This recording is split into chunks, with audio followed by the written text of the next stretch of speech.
이슈 토론입니다. 사랑의 온도탑과 구세군 자선 냄비가 연말연시 상징적인 풍경이 된 지 오랜데요. 연말을 따뜻하게 만드는 기부 가운데 고향과 지역사회에 기여하는 고향사랑 기부제가 또 하나의 기부 문화로 관심을 모으고 있습니다. 오늘 이슈 토론에서는 고향사랑 기부제와 사회복지 공동모금을 중심으로 우리 사회의 지속가능한 미래를 위한 기부 문화에 대해 토론해 보겠습니다. 세 분 모셨습니다.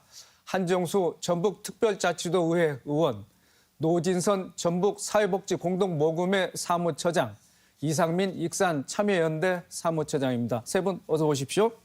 안녕하세요. 네. 자, 이상민 처장님, 고향사랑 기부제가 올해 시행 2년 차입니다. 지역 소멸 위기를 극복할 수 있는 대안이 될 것이라는 기대감 속에 출발을 했는데요. 자, 그동안의 과정 어떻게 평가를 하고 계십니까? 네, 고향사랑 기부제가 이제 지역 소멸의 대안이 될 수 있느냐라고 하면 두 가지 측면이 있는 것 같습니다. 하나는 기부금과 또는 답례품을 통한 지역 경제의 활성화라고 하는 어떤 경제적 측면의 문제가 있을 것 같고요. 두 번째는 이제 지역 소멸의 큰 문제는 사실 인구 감소에서 기인하는데 이런 고향사랑 기부제를 통해서 지역에 대한 관심, 또 이 관심이 지역을 방문하게 되는 관계 인구의 형성이라고 하는 측면으로 뭔가 이 제도가 지역 소멸의 대안으로 좀 만들어보자 이렇게 얘기를 했습니다.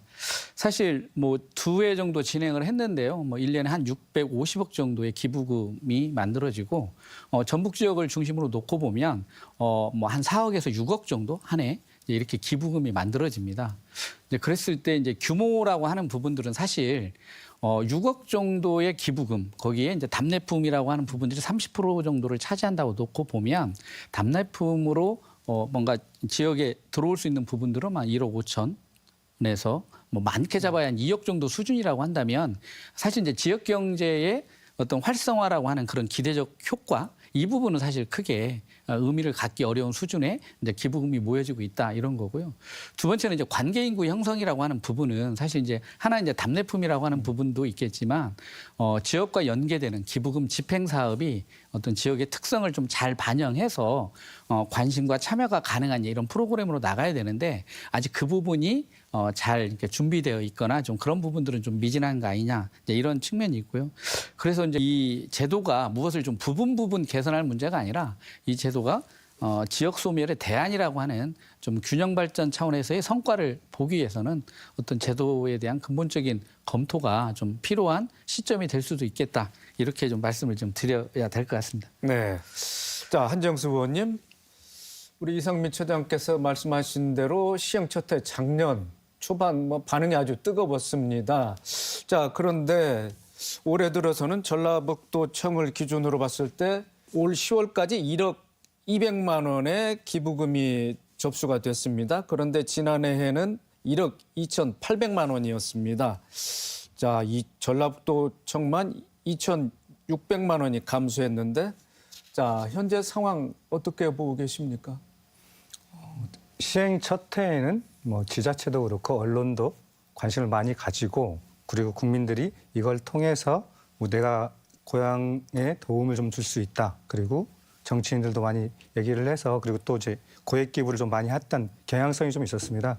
근데 이제 올해는 조금은 조정기인 것 같고요. 근데 다행인 건 기부자의 수는 상당히 많이 늘었습니다. 근데 이제 고액 기부자가 좀 줄어드니까 액수가 좀 줄어들었고 그리고 이제 작년 같은 경우에도 12월 달에 집중적으로 기부가 많이 이루어졌거든요. 근데 이제 올해 12월 달에 좀 상황이 여의치 않지만 좀 그렇게 이루어져서 작년만큼의 수준은 되지 않을까 이런 생각이 좀 들고요. 이제 그런 과정에서 우리 지자체들이 고향사랑 기부에 대한 많은 홍보가 더 절실한 측면이 있고 그다음에 출향민들에 대해서 접근의 방식이 지금은 제한이 좀 많이 돼 있었는데 이제 내년부터는 그것도 많이 풀려가지고 접근이 좀 많이 이루어질 수 있고 홍보도 좀 많이 다양하게 이루어질 수 있을 거라 생각을 하고 있습니다. 자, 고향사랑 기부제, 일본의 고향 납세제를 참고로 해서 지금 시행에 들어갔지 않겠습니까? 일본의 경우에는 지역 경제에서 이제 큰 축을 뭐 담당하고 있을 정도로 이렇게 성장을 했는데, 자, 우리나라의 경우에는 뭐 초반입니다만 아직 그렇게 확산 분위기가 일고 있지는 않은 것 같습니다. 그 이유에 대해서 우리 한정수 의원께서는 어떻게 말씀을 해 주실 수 있겠습니까? 고향사랑 기부제도하고 지역소멸 대응기금이 있습니다. 이게 대표적으로 지역소멸을 막기 위한 2대 입법으로 처음에 이제 그 제도를 설계하는 과정에서는 그 고향사랑 기부제 같은 경우도 일본의 모델이 있기 때문에 그 모델 중에 좋은 점, 장점들을 많이 반영하려고 했었는데 정부하고 여당하고 협상하는 과정에서 정부와 여당이 협조를 잘 안 했습니다. 그러면서 좀 현재 제도적으로 미비한 부분이 있고 이걸 차차 전 개선을 해야 되고 그 새로운 부분들을 좀 첨가를 시켜야 하는데 첫 번째는 고향사랑 기부를 하는 방법이 솔직히 현재 너무 어렵습니다. 그래서 저도 이제 얼마 전에 농협을 가서 기부하려고 서류를 작성하는데 한 20분 걸려요. 뭘 확인해야 되고 뭐 써내야 되고 개인정보 다 해내야 되고 근데 그러지 않고도 기부를 할 수 있거든요. 그래서 그런 부분이 좀 개선이 좀 돼야 되고 그다음에 기부의 한도가 내년에 2천만 원까지 상향이 되긴 하지만 공제 한도도 좀 늘려야 된다. 그리고 지자체 같은 경우는 그 출향민들이나 출향민이 아니어도 그 지역의 장점과 특색이 있는 지정 기부하는 사업들을 좀 발굴을 해서 이 지역에서 이런 걸 하는 게 그 지역에 긍정적인 효과가 갈 거고 이걸 통해서 전북 전체적으로 또 다르게 보면 대한민국의 어떤 모델을 제시하고 장점을 발휘할 수 있을 거다. 이런 것들 개발에 대해 적극적으로 좀 더 지자체가 좀 노력을 해야 된다고 보고 있습니다. 네, 알겠습니다. 자, 노진선 사무처장님. 자, 매년 이맘때가 되면 어김없이 등장하는 게 뭐 사랑의 온도탑 아니겠습니까? 자, 연말연시를 상징하는 그런 풍경이 됐는데 자, 뭐 그간에 많은 성과를 이루어왔던 것 같습니다. 자, 모금 추이와 함께 올해 목표액 어떻게 설정됐는지 좀 자세하게 좀 말씀을 해 주시죠.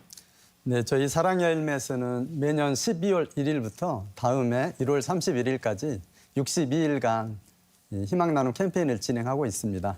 올해도 이제 열심히 진행하고 있는데요. 희망 2025 나눔 캠페인 목표액은 116억 1천만 원입니다. 작년과 모금 목표액은 동일하고요. 저희가 이제 24년 동안 그동안 모금 목표액을 계속 달성을 했었는데 작년에 유일하게 모금 목표액을 달성하지 못했습니다. 그 주요 이유로는 전반적인 이제 경기 침체라든지 또 고물가라든지 이런 것 때문에 달성을 못했는데요. 올해도 이제 다 아시다시피 지금 경제 불황이라든지 또 고물가 이런 것 때문에 굉장히 힘든 상황입니다. 하지만 또 우리 전북 도민들께서 이렇게 십시일반 모아주시고 또 관심과 사랑을 가져주신다면 또 무난히 달성할 수 있지 않을까 생각합니다. 네, 116억을 목표로 하셨네요. 네, 맞습니다. 자, 매번 경기가 어려워도 전북 지역에서는 사랑의 온도탑에 항상 목표액을 초과했습니다마는 작년에는 좀 아쉽게 목표 금액을 이제 넘지는 못했습니다. 네, 올해는 뭐 꼭 그 목표 금액을 채우고 그 이상으로 가야 될 텐데. 자, 그런데 이제 올해 또 경기 뭐 상황이 그렇게 여의치는 않습니다. 네. 자, 올해 분위기 지금 어떻게 보고 계십니까? 전반적으로 이제 올해 분위기가 진행자분께서 말씀하신 것처럼 전체적인 이제 경기 침체라든지 경기 불황 또 자영업자분들이 굉장히 좀 힘든 상황입니다. 그래서 굉장히 지금 어려운 상황이고요. 12월 10일 현재 저희가 10억 1천만 원을 모금했습니다. 그래서 작년보다는 한 90% 정도 지금 가고 있는데요. 아무래도 전반적인 이제 경기 침체라든지 그런 부분 때문에 영향이 있는 것 같습니다. 그래서 이제 올해 그 저희가 캠페인으로는 기업 기부보다는 이제 개인 기부가 연중에 지금 계속 늘어나고 있는 추세에서 개인분들이 이제 십시일반 또 기부해 주시고 또 어려운 이웃에 대해서 조금씩만 관심을 가져주신다면 무난하게 또 모금 목표액은 달성할 수 있지 않을까 그렇게 생각하고 있습니다. 네, 고향사랑 기부제 당초 좋은 취지로 출발을 했지만은 제도적으로 좀 한계점에 다다랐다는 지적이 나오고 있습니다. 자, 어떤 조사에 따르면 국민의 43%가 현재 거주지에서 고향사랑 기부금을 기부하고 싶다 이렇게 답했다고 합니다. 자, 고향사랑 기부제 현 시점에서의 과제는 무엇이라고 보는지 먼저 이상민 처장님께서 좀 한번 분석을 해 주실까요? 고향사랑 기부제의 전제는 어쨌든 지역 소멸에 대한 대안을 만들어 보자라고 하는 이 입법 목적이 분명합니다. 그런데 이제 자기 거주 지역에 기부하는 것을 희망한다. 그래서 이걸 허용할 거냐라고 하는 부분에 있어서 주로 이제 기부의 주체가 되는 건 아무래도 수도권이나 대도시일 텐데 오히려 이제 거기에 집중하는, 그러니까 뭐냐면 세액공제를 받는 부분이 소득세인데 국세가 오히려 수도권으로 집중하는 이런 효과가 되기 때문에 저는 이게 이 명분 있게 가려면 첫째는 인구 소멸이나 관심 지역에 한해서는 오히려 지역 주민들이 자기 지역에 기부할 수 있도록 한다는 걸 풀 수는 있겠지만 대도시에서 또는 수도권에서 지방으로 대도시에서 시군으로 뭔가 이 그 기부금이 이전되어야 한다라고 하는 이 원칙의 틀들을 훼손할 수 있다라고 하는 부분이고요. 두 번째는 그럼 왜 자기 지역에 기부를 하고자 하는가라고 놓고 보면 물론 이제 고향도 중요한데 내가 살고 있는 곳에 더 도움이 되는 게 필요하다라고 하는 거잖아요. 그러면 이제 그런 부분들, 그러니까 많이 다른 지역에 기부하는 도시에 대해서 어떤 인센티브랄지 이런 부분들을 조금은 좀 마련할 필요가 있다 이런 거고요. 그게 납세 제도로서 의미를 가지려면 세액공제의 한도를 대폭적으로 늘려야 되는 거고요. 그래야 이제 기부의 요인이 발생을 하는 거고. 근데 내가 기부 지역을 선정하는 문제에 있어서는 제도의 취지에 맞게끔 최소한 어쨌든 인구가 감소되거나 소멸되는 이쪽 지역을 했을 때 그런 효과를 보거나 또 그런 지역이 많이 하는 것들이 오히려 여러 가지 인센티브가 작용할 수 있는 형태로 작동을 해야 되는데 지금은 그런 게 없습니다. 아예 그냥 누구나가 다 어디에다가 기부할 수 있는 그런 형태가 되기 때문에 이런 제도의 출발, 법의 그러니까 입법 취지에 맞게 가려면 제도에 대한 근본적인 손질이 필요하다. 그래서 계속 말씀을 드리고 있습니다. 네, 이어서 우리 한정숙 위원님께서는 어떻게 분석하고 계십니까? 이상민 처장님의 말씀에 공감하고요. 제도 처음에 설계할 때 그 한계가 좀 있었습니다. 정부 여당이 반대가 좀 많이 있어서 그래서 이제 그 부분은 계속 개선을 해나가는 생각을 하고요. 그래서 첫 번째는 지역에 기부하는 거에 대해서 저는 이상민 처장님의 말씀이 맞는 말씀입니다. 저희도 그렇게 고민을 하고 있다 생각을 하고요. 그다음에 아까 말씀드렸던 같이 세액경제 한도를 좀 상향할 필요가 분명히 있고 또 세액경제에 인센티브가 있잖아요. 답례품도 좀 상향할 필요가 좀 있다 이렇게 보고 있습니다. 그리고 아까도 말씀드렸던 것 같이 기부하는 절차, 그다음에 공제 뭐 이런 절차들도 간소화하고 좀 편하게 접근할 수 있도록 제도 개선이 좀 돼야 될 것 같고요. 그다음에 답례품의 이후에도 이제 얘기가 나올 것 같은데 지금은 답례품 작년에 했던 답례품하고 올해 하는 답례품 좀 바뀌고 있습니다. 그리고 사용이 되고 있고 그러지 않은 것도 좀 있는데 그것이 저는 검증하는 단계라고 좀 보고 있습니다. 그래서 어느 것이 효용성이 좀 있고 어느 것이 매력적이어서 그걸 가지고도 그 지역에 기부를 할 수 있게 만들 거냐, 고향 사는 기부를 할 수 있게 만들 거냐 이런 고민들이 좀 더 많이 이루어지면 훨씬 더 활성화되지 않을까 이렇게 생각을 좀 하고 있습니다. 자, 그래서 내년부터는 이상민 처장님 기부 상한액이 이제 2천만 원으로 상향 조정되고요. 또 지정 기부도 할 수 있게 됐다고 합니다. 그 달라진 점을 좀 말씀해 주실까요? 예, 뭐 달라진 점은 이제 기부 상한액이 지금 500만 원인데 2천만 원까지 확대가 된다. 그리고 지정 기부제라고 하는 어떤 특정한 사업에 지정해서 이제 기부를 할 수 있도록 그런 제도를 만들겠다는 거고, 그다음에 이제 홍보에 대한 제약들을 좀 줄여주겠다. 이제 좀 더 적극적인 홍보가 하게 해주겠다라고 하는 건데 이게 저는 이게 핵심은 다 피해가고 있다고 생각합니다. 그러니까 앞에서 계속 얘기했듯이 기부를 할 수 있는 가장 큰 요인은 우리가 이제 명분적으로는 이제 고향을 살린다 이 부분도 있지만 세액 공제가 확대되는 문제 이 부분을 계속 어쨌든 국세가 줄어들기 때문에 피하는 것 같은데 이 부분이 전혀 손대고 있지 못하다는 거고요. 두 번째는 사실은 이제 법인의 참여가 대단히 중요합니다. 어떻게 보면 이제 큰 목돈이라고 할 수 있는 이런 부분들, 근데 법인의 참여를 아직도 막고 있다라고 하는 거고요. 그래서 이 기부금의 어떤 그 확대가 가능하려면 이제 그런 부분들을 좀 더 포함하는 형태의 개선안이 좀 더 나왔으면 좋겠다라는 생각이 듭니다. 네. 자, 노진선 사무처장님, 사랑의 열매 기부자들도 기부를 하면서 뭐 소아암 환자라든지 자립 청년에게 기부를 이런 부분에 이제 기부금을 써달라. 이렇게 지정 기부를 할 수가 현재 있는 상황입니까? 어떻습니까? 네네, 할 수 있습니다. 저희 사랑의 열매는 사회복지 공동모금의 법이라는 특별 법에 의해서 이제 설립된 기관인데요. 법에 따르면 기부자의 의도를 충분히 존중해서 100% 기부자가 이제 어떤 지역이라든지 어떤 대상이라든지 어떤 또 사업이라든지 이런 데 기부하고 싶다 하면은 충분히 그렇게 100% 이렇게 쓸 수 있도록 그렇게 되어 있습니다. 자, 그렇다면 지역에서 모금한 그 모금액이 그 지역에서만 한정적으로 쓰이게 된 그런 시스템입니까? 어떻습니까? 네, 맞습니다. 그 부분도 이제 법에 의해서 저희가 그 지역에서 모금된 거는 그 지역에 이제 다 100% 쓰도록 돼 있고요. 참고로 저희가 이제 작년에 한 245억 정도 우리 전북 지역에 모금을 했는데요. 배분은 280억이 넘게 배분이 됐습니다.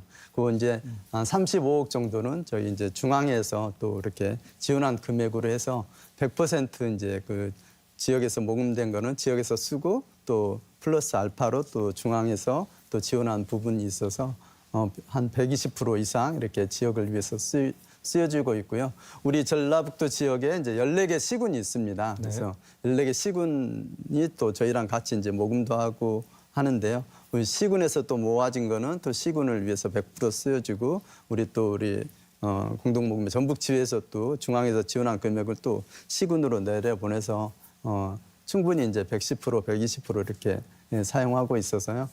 국민 여러분들께서 이제 참여해 주시면 100% 이상 우리 주위에 이제 어려운 이웃을 위해 쓰고 있다는 거를 알고 계시면 될 것 같습니다. 네, 알겠습니다. 자, 이상민 처장님, 경기 침체 영향도 있겠습니다만은 자, 일부 자선단체 일탈 때문에 기부를 망설인 경우도 좀 있을 것 같습니다. 국내 자선단체들이 자금 운영에 투명성을 기해야 된다는 것은 당연한 사실인 것 같은데 이 부분이 굉장히 중요한데 우리 처장님께서는 어떻게 보고 계십니까?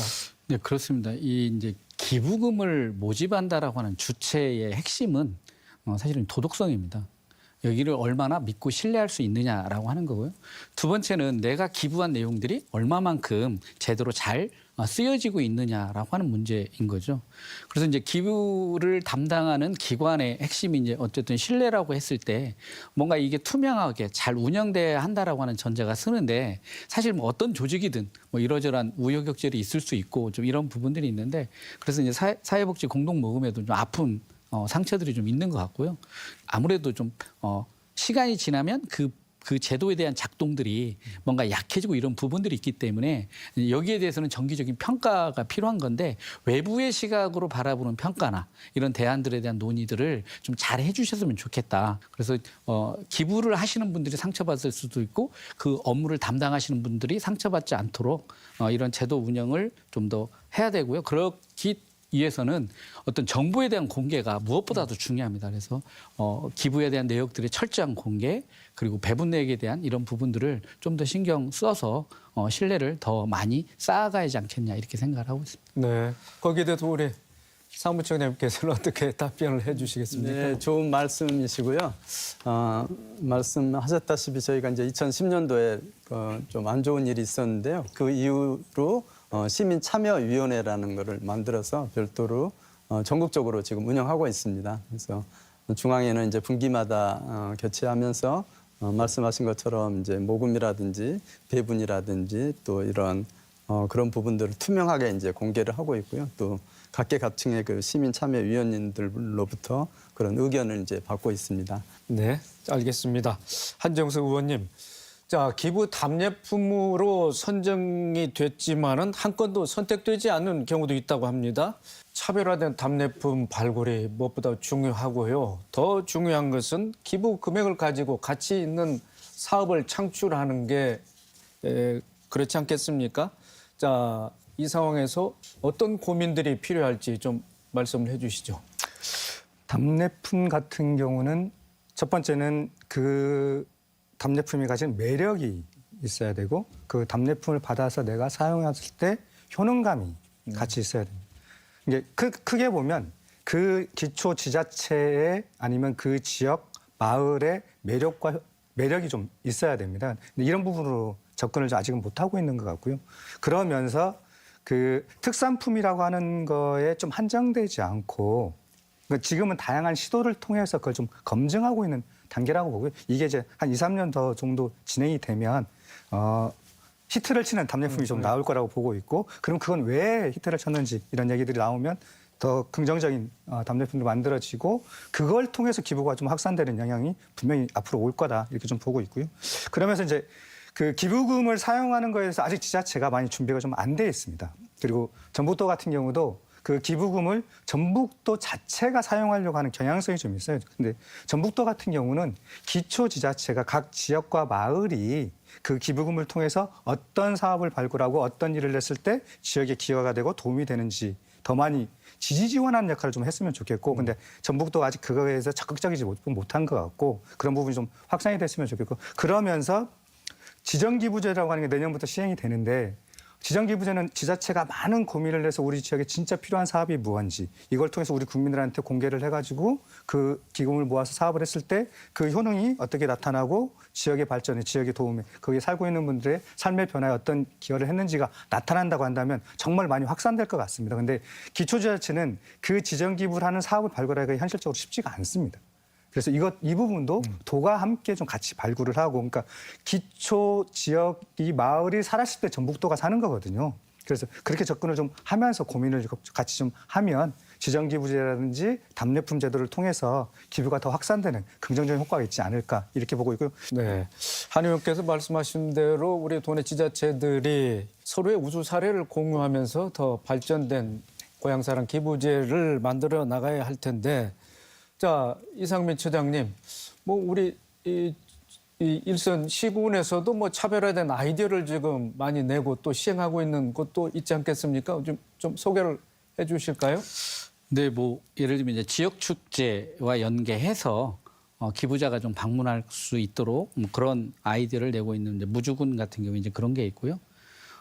그리고 예를 들면 뭐 화재 안전 꾸러미 지원이랄지 약간 어떤 독특한 아이디어 차원에서 좀 가는 부분은 있는 것 같습니다. 근데 이 제도가 어쨌든 관계 인구가 형성이 되고 지역의 정체성이 좀 드러나는 뭔가 이런 형태의 이제 사업은 아직 좀 부족한 게 아닌가 이런 생각이 듭니다. 그래서 어떤 하나의 어떤 사업들이 그 지역을 대변할 수 있고 이제 이럴 수 있는 부분이고요. 그리고 어쨌든 사람에게 좀 감동을 줄 수 있는 좀 이런 게 돼야 되는데, 이제 광주 동구 같은 경우에 발달 장애인 야구단이 곧게 문을 닫게 된 상황에서 거기를 좀 지원했다. 그러면 저는 광주 동구에 기부를 하신 분들 같은 경우 정말 가슴이 좀 뿌듯하고 뭔가 내가 좋은 일을 정말 의미 있는 일을 했구나라고 하는 이런 스토리가 만들어지지 않습니까?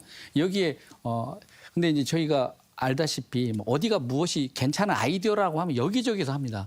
근데 그 지역에 대한 특성과 정체성이 기반되지 않으면 그게 한번 돌고 나면 누구나가 다 평범한 의제가 돼버리거든요. 그래서 어쨌든 지역에 대한 좀 더 이해, 지역을 대표할 수 있는 그런 내용들이 무엇인가라고 하는 거죠. 그래서 예를 들면 뭐 청정 부안이다. 예를 들면 그렇다고 한다면 청정이라고 하는 이미지를 뭔가 실천할 수 있는 그런 의제에 뭔가 기부금을 함으로 해서 뭔가 이 전체에 대한 이미지를 끌어올리거나 스토리를 만드는 이런 과정들이 좀 필요하다는 생각이 들어서 물론 생활적 의제도 좋지만 뭔가 지역에 대한 스토리와 정체성을 담은, 그래서 누구나가 공감할 수 있는 이런 부분들에 대한 것들은 제가 뭐 아이디어를 낼 수 있는 입장은 아닙니다만 정말 많이 준비하고 고민해서 좀 만들어내야 되지 않겠냐 이렇게 생각을 합니다. 네. 자, 노진선 사무처장님, 얼마 전에 보도를 보니까 아너 소사이어티 1억 원 이상의 고액 기부자들 모임 아니겠습니까? 그런데 도내에서도 참여자가 100여 명에 이른다는 건 나왔습니다. 현황을 좀 말씀해 주실까요? 아너 소사이어티는 이제 개인 고액 기부하시는 분들의 이제 모임인데요. 저희가 2007년에 발족을 했습니다. 그래서 작년 우리 전북 지역 같은 경우에 작년에 100호를 달성했고요. 올해 또 6분이 또 가입을 해주셔서 현재 106분의 아너 소사이어티 회원들이 활동하고 계십니다. 또 우리 전북 지역에도 특이한 점은 106번 중에 20분 이상이 또 가족 아너입니다. 패밀리 아너라고 해가지고요. 부자, 아버지, 아들도 있고 또 손자, 손녀까지도 가입한 경우도 있습니다. 그래서 정말 그 따뜻하고 든든한 또 가족들이 또 아너 소사이어티 또 회원으로 가입해서 어떤 나눔 문화 확산에 또 크게 기여하고 있는 것 같습니다. 자, 그리고 요즘에는 뭐 소액 기부를 할 수 있는 또는 이제 키오스크나 QR 코드죠. 이용해서 할 수 있게 되었습니다. 자, 손쉽게 기부에 참여할 수 있는 방법 어떤 것들이 있는지 좀 말씀을 해주시죠. 네네. 제일 이제 쉬운 게 저희가 이제 ARS 전통적인 기부 방식인데요. 번호만 누르면 됩니다. 그래서 060-700-1212 전화로 하시면 바로 기부가 되고요. 사회자께서 말씀하신 QR 코드도 저희가 이제 전라북도 지역에 14개 시군마다 이제 QR 코드를 부여해서 QR 코드를 통해서 또 쉽게 기부를 할 수 있고요. 키오스크도 이제 올해 또 우리 전국적으로 시범적으로 지금 운영을 하고 있습니다. 그래서 키오스크도 이제 점차 또 확대될 예정이고요. 가장 쉬운 거는 또 가까운 또 읍면동 주민센터 가시면 또 기부할 수 있도록 그렇게 저희가 또 협조를 받아서 운영하고 있습니다. 그래서 편리하게 언제 어디서나 편리하게 또 기부할 수 있는 그런 시스템을 가지고 있습니다. 네, 알겠습니다. 자, 오늘 토론 시간 약속된 시간이 다 된 것 같습니다. 오늘 토론 내용 요약하시고 강조해 주시는 대목 그 마무리 말씀 듣고 이 시간 마치도록 하겠습니다. 먼저 이상민 사무처장님부터. 이 기부 문화라고 하는 거에서 저는 좀 구분을 해야 한다고 생각을 합니다. 선의의 기대는 기부 문화가 있고요. 고향사랑 기부제도는 선이라고 하는 부분들이 분명 바탕에 있긴 하지만 제도입니다. 그러면 제도로서의 기능을 하는 거, 이제 거기에 맞는 어떤 제도 설계가 필요하다라고 하는 부분에 있어서 지금의 상황을 근본적으로 개선하기 위해서 세액공제를 확대하는 문제, 법인의 참여, 그보다 더 중요한 건 지역으로 기부가 내려올 수 있는 제도적 장치들을 마련하는 거. 그러한 거 없이 뭔가 홍보를 잘해서 뭔가 사람들이 갑자기 선의가 높아져서 고향사랑 기부제가 활성화될 거라고 하는 것은 그건 정말 명분 없는 근거 없는 이야기다라고 하는 거. 그래서 정책 담당자들이 이러한 부분들을 정확히 좀 이해하고 제도에 대한 점검, 새로운 설계가 되었으면 좋겠습니다. 네, 이어서 한정수 의원님. 연말연시를 맞아서 많은 분들이 그 가족과 주변에 있는 분들과 시간을 보내고 그 즐거움과 행복을 만끽해야 되는데 지금 상황이 좀 그러지 못한 것 같은데 이럴 때 그 어려운 분들이 더 어려움에 좀 처하게 됩니다. 그래서 그런 분들의 관심을 가지고 보살필 수 있는 그래서 이제 그걸 하기 위해서는 첫 번째로 연대의식과 공동체의식이 좀 확산이 돼야 됩니다. 근데 우리 사회가 그게 많이 약화되어 있는 경향이 좀 있어서 그런 것들을 확산시키는데 우리 시민사회단체뿐만 아니라 그 우리 정치권도 함께 좀 노력할 필요가 좀 있는 것 같고요. 그러면서 이제 고향사랑 기부제, 그러니까 이상민 차장님이 말씀하셨던 것 같이 제도적으로 했을 때 어떤 효능감을 느끼는 사업들에 대한 발굴 그리고 그 결과에 대한 보고를 통해서 내가 이런 활동을 했을 때 여기에 이런 기여가 되고 이런 도움을 받았던 분들이 어떤 그 배려와 긍정적인 효과가 있었다라고 하는 것이 잘 알려지면서 그게 공동체 안에서 그 이타적인 사람이 훨씬 더 많은 행복감과 즐거움을 느끼고 잘 산다고 해요. 그래서 그것이 긍정적으로 안에서 좀 확산될 수 있도록 서로가 같이 노력하는 시기가 됐으면 좋겠습니다. 네, 자 이어서 노진선 사무처장님. 기부 선진국인 미국이나 캐나다 같은 경우에는 전 국민의 70% 가까이가 자원봉사도 하고 기부도 하는 그런 프로그램에 참여하고 있습니다. 반면에 우리나라는 이제 25%, 전 국민의 25%가 채 안 되는데요. 저는 개인적으로 우리나라도 이제 한 전 국민의 절반, 한 50% 이상이 좀 기부나 이런 자원봉사 활동에 참여했으면 좋겠다는 바람을 가지고 있습니다. 저희 사랑열매에서도 이제 작년에 그 착한 펫 기부 프로그램 또 개발을 했거든요. 그래서 요즘에 이제 반려동물과 같이 하는 인구가 거의 1,000만 명이 더 넘어가고 있는데요. 또 착한 그 반려동물의 이름으로 기부를 하는 그런 프로그램 운영하고 있어서 어떤 그런 새로운 트렌드라든지 또 우리 전 국민들이 쉽게 기부할 수 있는 그런 프로그램들 계속 발굴하고 그런 나눔 문화가 확산되도록 저희 또 최선을 다하도록 하겠습니다. 네, 오늘 세 분 따뜻하고 좋은 말씀 들려주셔서 대단히 고맙습니다.